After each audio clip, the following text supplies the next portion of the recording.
જે પ્રમાણે રેશમાબેન હાલ ચર્ચાઓ થઈ રહી છે કે તમે આમ આદમી પાર્ટીમાંથી રાજીનામું આપવાના છો, શું કહેશો?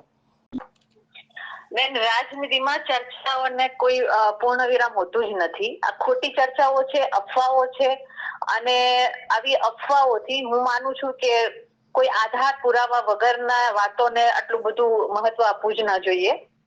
હું પાર્ટી સાથે છું ને હંમેશા રહીશ. અને ઘણા સમયથી તો મારી તબિયત સારી નથી, એટલે પાર્ટીને પણ ખબર છે કે બેનની તબિયત સારી નથી, પણ હંમેશા મારા કાર્યકર્તાઓ સાથે જોડાયેલી છું. અને અમે અમારા જે સંગઠનની પ્રક્રિયા છે અમે કરીએ જ છીએ. એટલે કોઈ રાજીનામાની વાત છે એ એકદમ ખોટી વાત છે. અને આ બધી અફવાઓમાં મને પણ આશ્ચર્ય લાગે છે કે કયા આધાર ઉપર આવી અફવાઓ ફેલાવવામાં આવી રહી છે. જી રેશમાબેન, ખાસ કરીને એક સવાલ એ પૂછવો છે કે રાજુભાઈ કરપડાએ જે રાજીનામું આપ્યું છે તેને લઈને તમારું શું માનવું છે?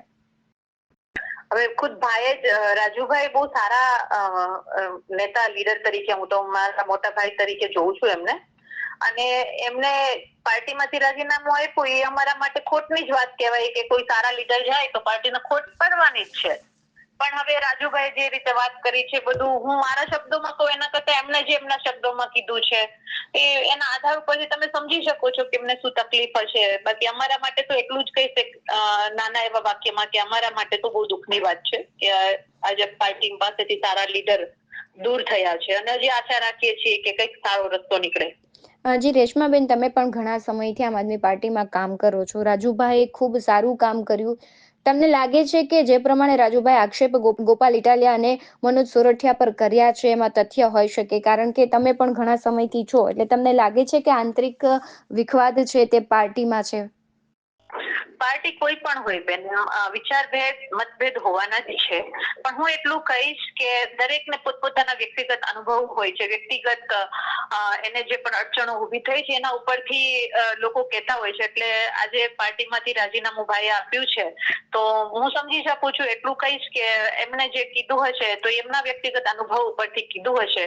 બાકી દરેક નાના મોટા પ્રશ્ન પાર્ટી લેવલ, વ્યક્તિગત પ્રશ્ન હોય એનું તો સમાધાન લાવવું અઘરું હોય છે, પણ પાર્ટી લેવલથી હોય છે તો કોશિશ કરતા હોઈએ છીએ કે ભાઈ સરખું સમૂહ સુધરું થઈ જાય.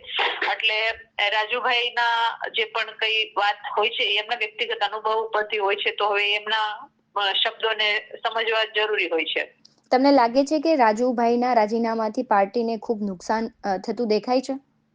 હા, પાર્ટી માટે તો એક એક કાર્યકર્તા, હોદ્દેદાર ખૂબ મહત્વના હોય છે. અને સારા અને પાવરફુલ લીડરો પાર્ટીમાંથી દૂર થાય તો શક્તિ તો ઘટવાની છે ને, શક્તિમાં ઉણપ તો આવવાની છે બેન. એ તો મારે સ્વીકારવું જ પડે. અને હું તો સ્વીકારું છું હંમેશા કે એક નાનો કાર્યકર્તા પણ જો પાર્ટીમાંથી જાય છે અથવા તો દુઃખી થાય છે તો મને એવું, મારું, કારણ કે આટલા વર્ષના અનુભવ પરથી એવું કહું છું કે પાર્ટી અનેક હજારો કાર્યકર્તા અને અનેક લીડરોથી બનતી હોય છે. કોઈ એક વ્યક્તિ તો ચલાવી જ નથી શકતું. એટલા માટે ઉણપ આવે છે, લોકોના પ્રશ્નોના સમાધાનમાં પણ ઉણપ આવે છે. પણ આશા રાખીએ કે પ્રભુના આશીર્વાદ રહે અને બસ ફરી પાછું બધું સરખું થઈ જાય. રેશમાબેન, આપ જોડાયા તે બદલ આપનો ખૂબ આભાર.